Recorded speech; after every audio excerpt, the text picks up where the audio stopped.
Bharatiya Janata party के बाराचट्टी युवा प्रखंड मंत्री मदन केसरी ने आज कहा कि राष्ट्रीय पुण्य निर्माण में अपनी सहभागिता सुनिश्चित करने के लक्ष्य के साथ बड़ी संख्या में लोग भाजपा के सदस्यता ग्रहण कर रहे हैं। उन्होंने कहा कि आज पूरे देश में राष्ट्रवादी सोच के साथ जाति धर्म से ऊपर उठकर लोग भाजपा के सदस्य बन रहे हैं। आज हम अपने लक्ष्य से कहीं ज्यादा लोगों को पार्टी का सदस्य बनाने में सफल हो रहे हैं। खासकर उन्होंने कहा कि आज जो नौजवान पार्टी से जुड़कर युवा मोर्चा के कार्यकर्ता के रूप में काम कर रहे हैं, वही भविष्य की भाजपा है। यही नौजवान आगे चलकर पार्टी का नेतृत्व करेंगे। वही युवा मंत्री मदन केसरी ने कहा कि केंद्र की मोदी सरकार व अमित शाह पक्की सड़क के गांव गली नली नौजवान किसान के कल्याण के लिए लगातार काम कर रही है। उन्होंने कहा कि उज्ज्वला शौचालय, प्रधानमंत्री आवास, आयुष्मान भारत जैसी तमाम लोग जन कल्याणकारी योजनाओं के माध्यम से आज पूरे देश में हर जाति धर्म के लोगों को सीधा लाभ मिल रहा है। भाजपा की सरकारें सत्ता का उपयोग अपनी सुविधा के लिए नहीं बल्कि जनता की सेवा के लिए काम करती है। आप एक युवा हैं और युवाओं के हित के लिए बीजेपी में आप ज्वाइन किए हुए हैं। क्या आप युवाओं के लिए उनके पार्टी किस तरह से आप देखेंगे?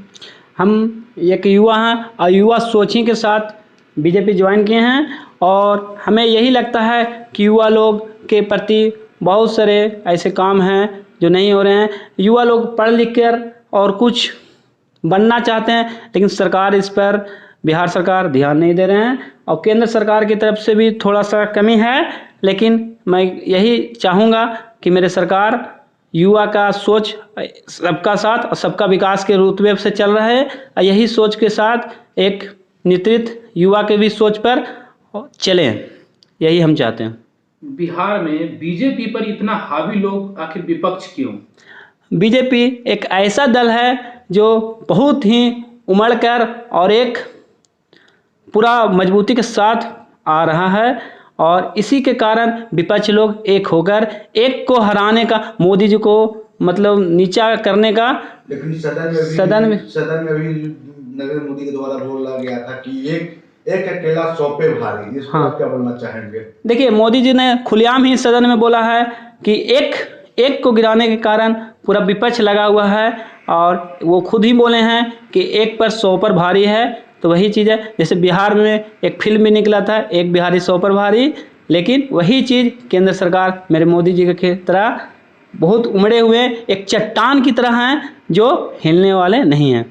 2024 में आने वाला चुनाव को लेकर के आप एक युवा हैं, बीजेपी के लिए किस तरह से खड़े उतरेंगे?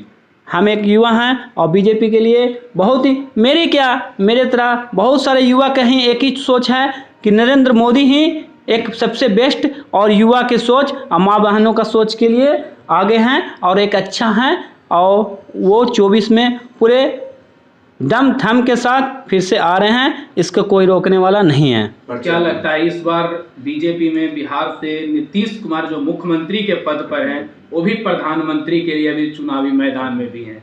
क्या कहेंगे आखिर इस तरह के मामला को लेकर के? क्या लगता है समर्थन किस तरह से रहेगा? नहीं, अब उनको सोच है कि हम प्रधानमंत्री का पद लें, लेकिन ये सोच ज़्यादा ही बड़ा देख लिए हैं। लेकिन हर कोई का संघर्ष होता है कि हम ऊंचा पर हैं, तो ये चीज़ नीतीश कुमार भी कर रहे हैं। लेकिन नीतीश कुमार जी हमें तो नहीं लगता है कि प्रधानमंत्री का लायक हैं, लेकिन हर कोई का सोच यही रहता है कि हम ऊपर बढ़ने का कोशिश करें। चलिए, संघर्ष अच्छा चीज़ है, करना ही चाहिए। विधानसभा क्षेत्र है आपका, क्या कहेंगे किस तरह से विकास के मुद्दे से नज़रिया से आप देखना चाहते हैं इस क्षेत्र को? विकास बाराचट्टी में विकास हो रहा है, ऐसा बात नहीं है, लेकिन बहुत ही नॉर्मल जो स्पीड है, बहुत ही स्पीड चलना चाहिए, क्योंकि यहाँ बाराचट्टी मेरे केंद्र सांसद भी हैं और विधायक भी हैं और वो दोनों बाराचट्टी के हैं। लेकिन चल रहा है, विकास हो रहा है, लेकिन बहुत ही स्लोली इस रफ्तार को बढ़ाना चाहिए। सांसद महोदय से भी यही रिक्वेस्ट करेंगे और विधायक जी से भी यही रिक्वेस्ट करेंगे। परिचय देंगे अपना? मदन केसरी, भाजपा युवा प्रखंड मंत्री बाराचट्टी। एक बिजनेसमैन भी हैं, कपड़ा दुकान का मेरा बिजनेस है और जड़ी बूटी का बिजनेस है। मैं एक बिजनेसमैन हूँ, युवा हूँ। मेरा यही सोच है कि जनता लोग का सेवा, युवा का सोच, युवा जोश, सबका साथ, सबका विकास और गरीबों का कल्याण, एक सेवक बनने का, गरीबों का कल्याण का सेवक बनने का यही है।